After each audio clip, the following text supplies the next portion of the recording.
Alright, welcome to Just Magic the Gathering. I was kind of looking at my options here for grinding a little bit more of my rings and potentially going for that other win. I did like the midweek.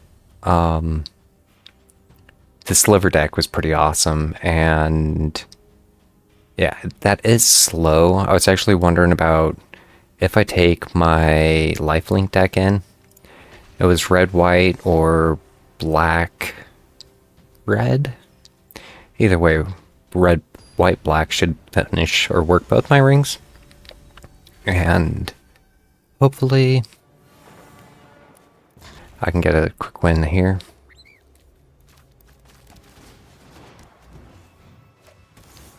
Looks like he's playing mono. Don't really have another option other than my sidekick. Waystone's Guidance. Here, I was wondering about keeping for the control on his Waystone's Guidance. 2/3 flyer that has mobilized now. I think I'd almost rather know where to run it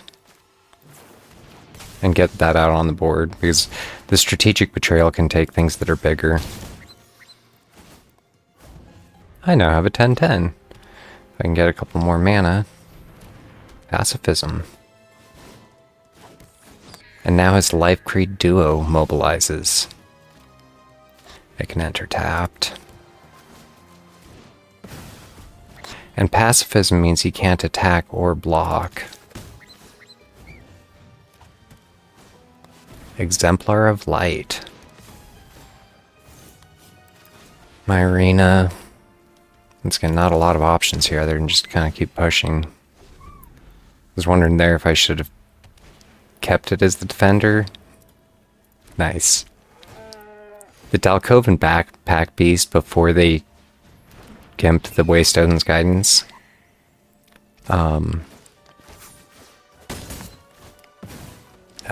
Was mean. It would mobilize 5. Alright. I can do something like the Mogul's Valor. Without being able to destroy the enchantment, he's going to be getting a lot of damage around me. I do want to be able to take his Healer Hawk off the board. We'll see what he does. At an 18/18. It's going to be bleeding the damage through, though, without being able to deal with his... God, come on. Why don't I get a Resolve All? I can definitely take the one of his 2. I was even wondering about the other sacrifice, because it's not like it doesn't do me a lot of good.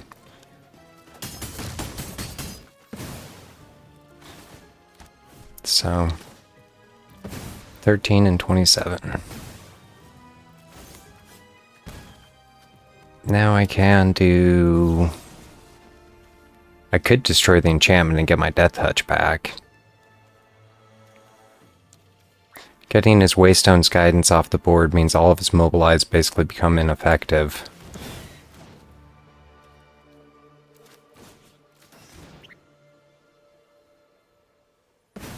I'm really surprised he did the Healer Hawk.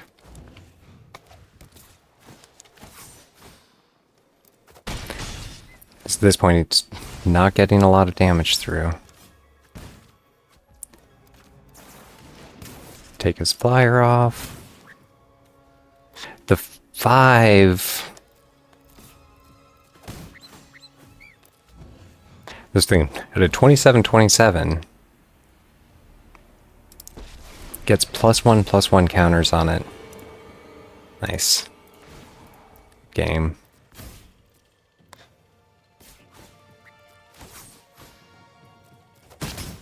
And at a certain point, I guess, knew better than to mobilize, because every time he mobilizes, I'm getting the +1/+1 counters. 2 manas.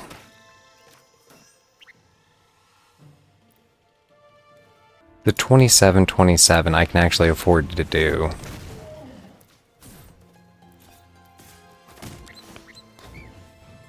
And I'm pretty sure there's nothing he can do about that. Let's see what he has for control on big. So I'm pretty sure with that, it's my game. I don't actually have enough to cover it, which was probably my mistake there. If I waited one turn, I could have ensured that he wouldn't be able to kill it or control it. And with a 27/27 on the board, he's not going to be pushing. He can't actually just straight kill it. Go back to my golden sidekick did its job. In flying colors.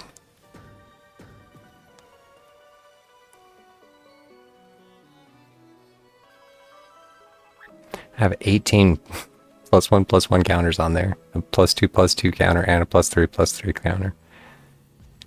I'm pretty sure my opponent's just going to let it time out.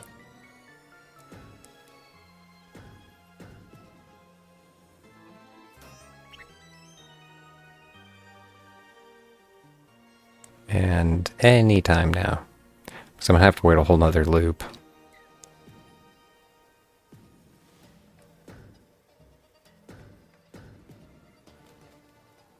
And here's where patience is not a virtue.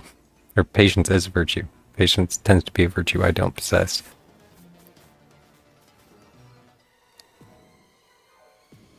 Because I think it'll just auto-end his turn, and then I get to attack and wait for him to time out again. No. Moving on. And yeah, that got me my second win. If I actually work 2 levels, I can get 4 more packs, which finishes off my next... It's like my mythic ring, too. So... I'll give it one more try here. I was wondering, since I got the win, I could probably just call it. As a wolf.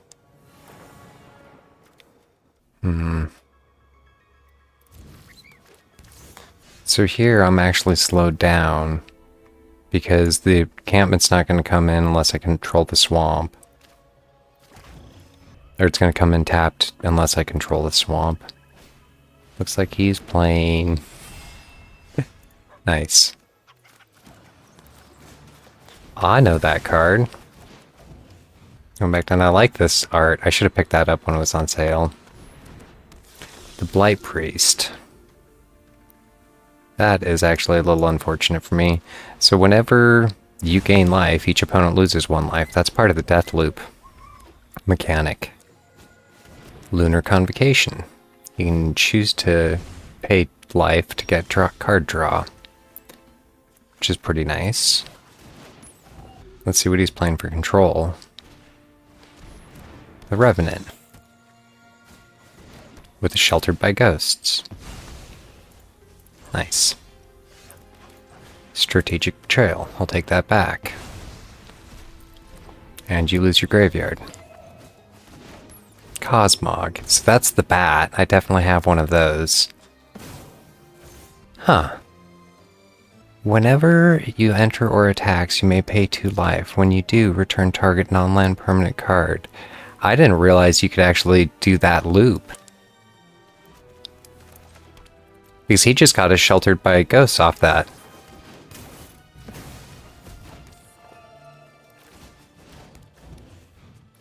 So that was a nice little mechanic. It's like, I'll take the card draw.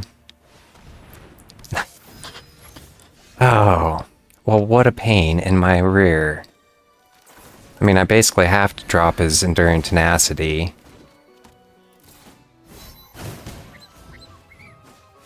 High Society Hunter.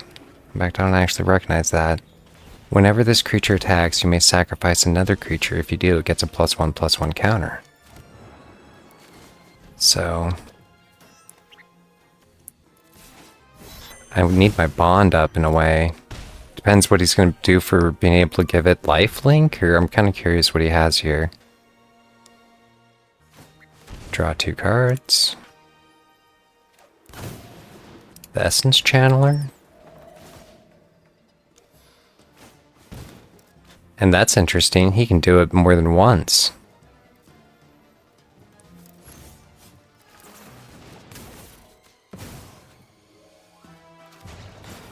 Good game. He drew himself down too much. Rank up. Yeah, much better showing. And yeah, I'm still 500 away, so unless I actually knock out one of my dailies, I'm not going to get it real easy just for my grind. I'd either have to get 2 more wins. I don't know. Either way, I'm happy to call it and look forward to doing some magic in the future.